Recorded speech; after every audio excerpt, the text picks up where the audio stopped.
ये राजा सूर्य की रोशनी से डरता था। यही वजह थी कि वह कभी खुले आसमान के नीचे नहीं आता था। एक दिन चर्च के पादरी की नजर उस पर पड़ी और उसे शक हुआ कि राजा कोई साधारण इंसान नहीं बल्कि कोई राक्षस है। शक दूर करने के लिए पादरी चुपचाप राजा का पीछा करते हुए उसके तंबू तक पहुंच गया। उसके पास उसकी चांदी की तलवार थी और उसने तंबू का आवरण काट दिया। जैसे ही सूर्य की किरणें राजा के शरीर पर पड़ी, उसकी त्वचा पत्थर की तरह हवा में उड़ने लगी और वह धीरे धीरे राक्षस में बदल गया। यह तब हुआ जब सैनिकों ने अपने ही राजा को तंबू के अंदर जलाने की कोशिश की। भीड़ चिल्ला रही थी, उन्हें रोकने की कोशिश कर रही थी, लेकिन किसी ने उसकी नहीं सुनी। फिर तंबू को आग में डाल दिया गया। इस बीच आसमान में घने काले बादल छा गए और सूरज उनमें छिप गया। सूरज की रोशनी दूर हो गई। राजा तुरंत आग से बाहर आ गया। उसके चेहरे पर दर्द, हवा भर गई। राजा चिल्ला रहा था, मेरे पास इस गांव को दुश्मनों से बचाने के लिए यह शहर था। मेरे पास दुश्मनों के साथ एक योजना थी। आज आप सभी जीवित हैं क्योंकि मैं अपनी शक्तियों में हूँ। मैं दुश्मनों का सामना कर रहा हूँ।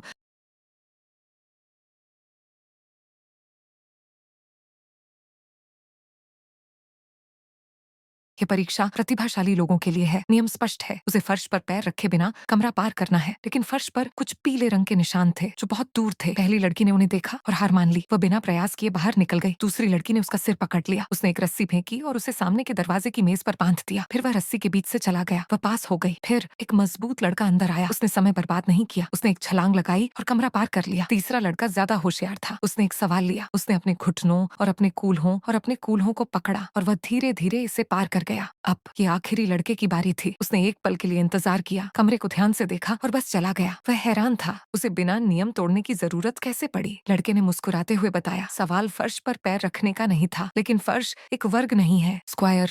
उसने यह सुना, परीक्षा खुश हुई और उसे अगली परीक्षा के लिए ले गई। अगली परीक्षा में इन लोगों को और क्या देखने को मिले, क्या वह उसमें भी कामयाब हो पाएंगे।